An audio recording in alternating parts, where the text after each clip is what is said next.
Yo, it's Market Scraper. So today was an incredible day for Palantir stock. We had the floodgates literally open wide, and just the selling and the buying definitely came into play. We saw that the selling was massive. We had over 300 million shares trade hands today with Palantir stock. And so basically we had the lockup expiration date happen this morning.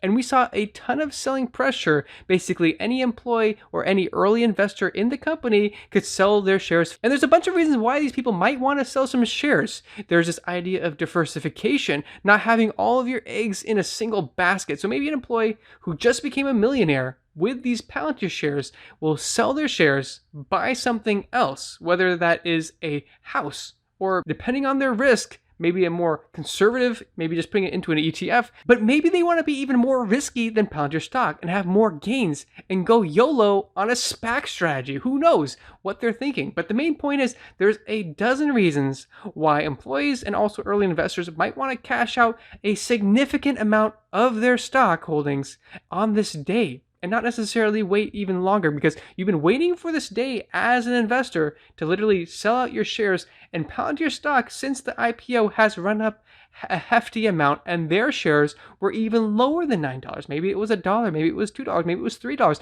The main point is they definitely are doing very well, and they're literally millionaires, so they can buy a nice fancy house and diversify and not have, again, all your eggs in a single basket. So we definitely saw that happening today. But at the same time, we saw institutions and retail people step up on the buy side of things. We saw all these institutions, maybe they're hedge funds. We definitely know that Cathie Wood was definitely buying more probably today. I'm definitely betting. And after the earnings slide, I definitely saw news about Cathie Wood buying more Palantir shares. So if she was buying Palantir shares a couple days ago, I don't see why she's not buying Palantir shares again today.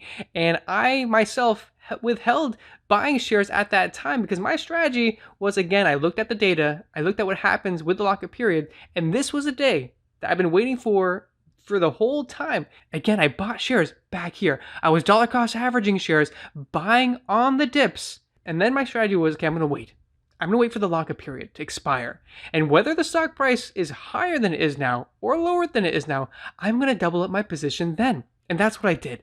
I didn't quite double up my position because I had more shares accumulated. I had a certain target to get to. And so what that means was maybe I had to only buy maybe 90 or so % more shares. So not quite double, but very close to doubling my shares. And in addition, I even bought some options. So one of the options that I bought was a short-term option. It expires in a week. I think it has a $25 strike price, and I paid $1.70, so $170 I paid for that option, meaning, so if this in a week, so like on the 26th, if it expires and the price of the stock is $26.70, I'll be in the money and it'll be worth whatever it is above that. But I will most likely sell this option tomorrow, if not on Monday. Because if I look over here and I look at Uber, for example, we saw this drop here, and these purple boxes, if you missed the last video, these are the lockup periods for these various stocks. So the reason why I'm talking about this is because Uber has a interesting pattern that looks more similar to